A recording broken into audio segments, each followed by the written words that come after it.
Thank you, Gene, and thank you, everyone, especially those involved in helping to put this on, and everyone else for attending and your interest. So I wanted to say at the beginning here to start that I am not an enemy of my opponent up here. I respect Eli Lake. In fact, I cited him in my last book for a really great report he did about a secret torture dungeon in Somalia. Oh, can you hear me okay?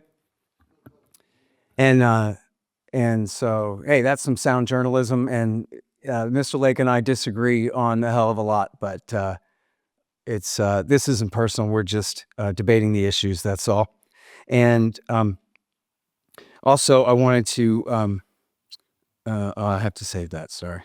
I've got my notes out of order. I almost don't want to dignify this, but then again, I had an experience the other day that really kind of reaffirmed to me that it matters, that I really need to address this. So even though it might sound silly to some, I hope maybe it'll be important to others, that you understand that there really is a difference between empathy and sympathy, and that if someone tells the whole or what they consider to be a broader part of a story that they think you've heard before, it doesn't necessarily mean that I'm trying to recruit you to the Branch Davidians, or that I myself am a Baathist or a member of Vladimir Putin's party or any kind of thing. I actually don't hold any particular sympathy for Russia at all. I'm a Texan. I don't have anything necessarily against them, but honest, grown human men and women have truly been made to believe that if anybody disagrees, they're just reciting Putin's talking points, or they're in the pay of Russia, or they're somehow loyal to Russia, which is funny because, in fact, if you think about it, there's really no faction of Americans that's loyal to Russia at all, really, even among Russian expats who live here. If you go back to the Cold War, there were American communists who really did favor the Soviet Union. But there's no American-Russian Bund speaking up for Putin and his point of view. There's just a lot of regular American patriots criticizing their own government for doing the wrong thing. And what the hell is this, Russia? Or this is America, where we're supposed to be able to criticize our government when it does the wrong thing. That's all it is. And by the way, there's a brand new book out by a British academic named Jonathan Haslam, and it's called Hubris: The American Role in Starting Russia's War in Ukraine. And the whole book is just about how I'm right about everything. And this is a guy who, the book is published by the Harvard University Press, and he previously taught at Yale and Stanford and Harvard, and now he's at Cambridge.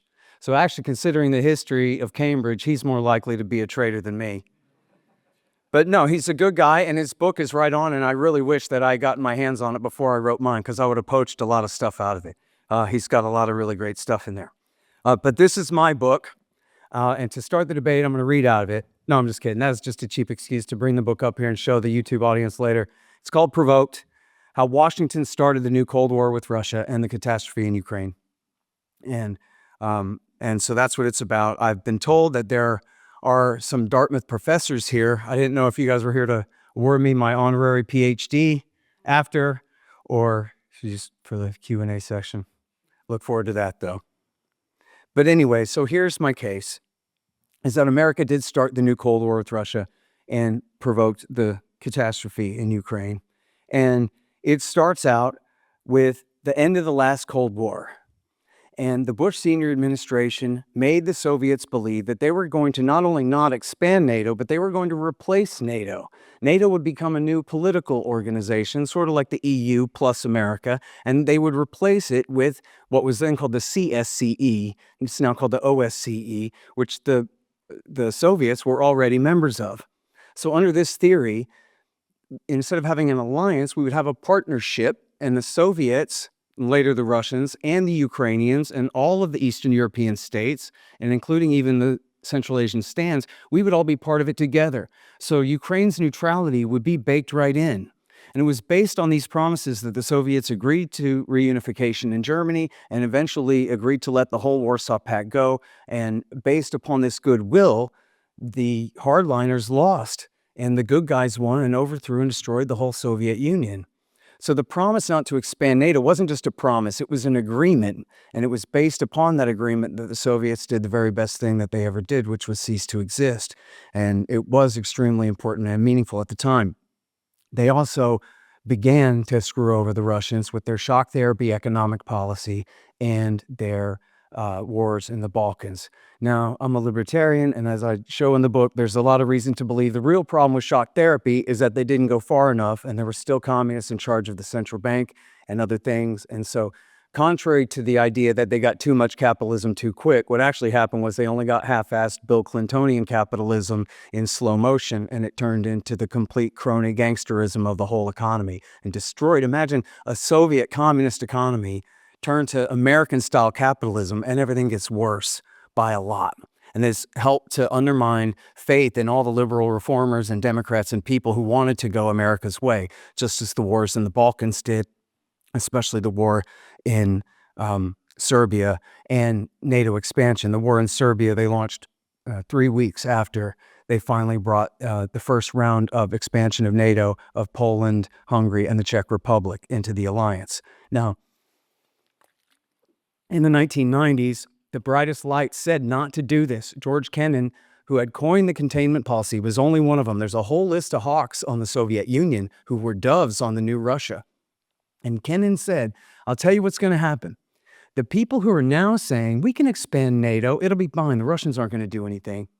The Russians are going to do anything. And when they do, these same people will say, see, that's just how the Russians are, and that's why we need NATO.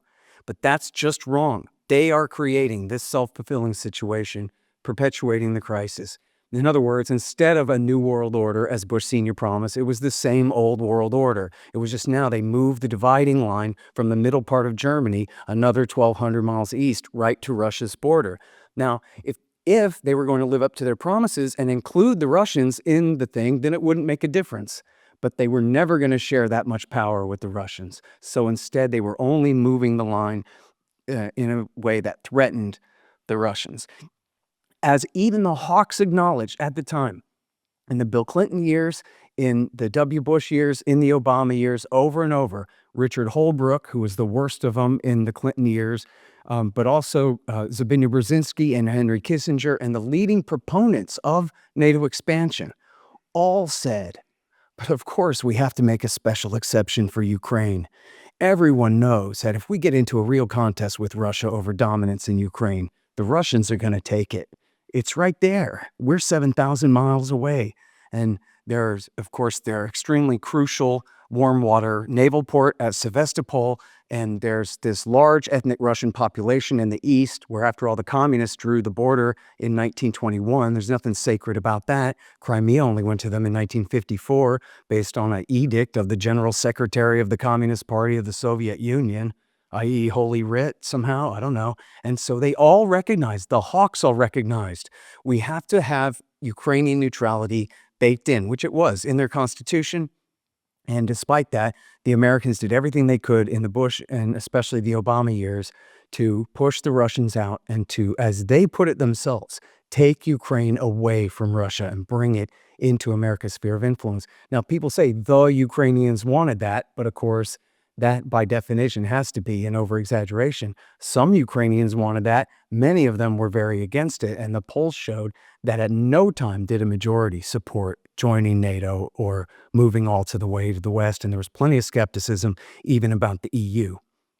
Now, when Bush came in, he tore up the anti-ballistic missile treaty and in effect killed START II, which would have banned all multiple re-entry vehicles, which was maybe the worst decision any human man ever made, come to think of it. But he did that, and he also did the color-coded revolutions. Oh, and I'm sorry, he installed these anti-ballistic missile sites in Romania and Poland.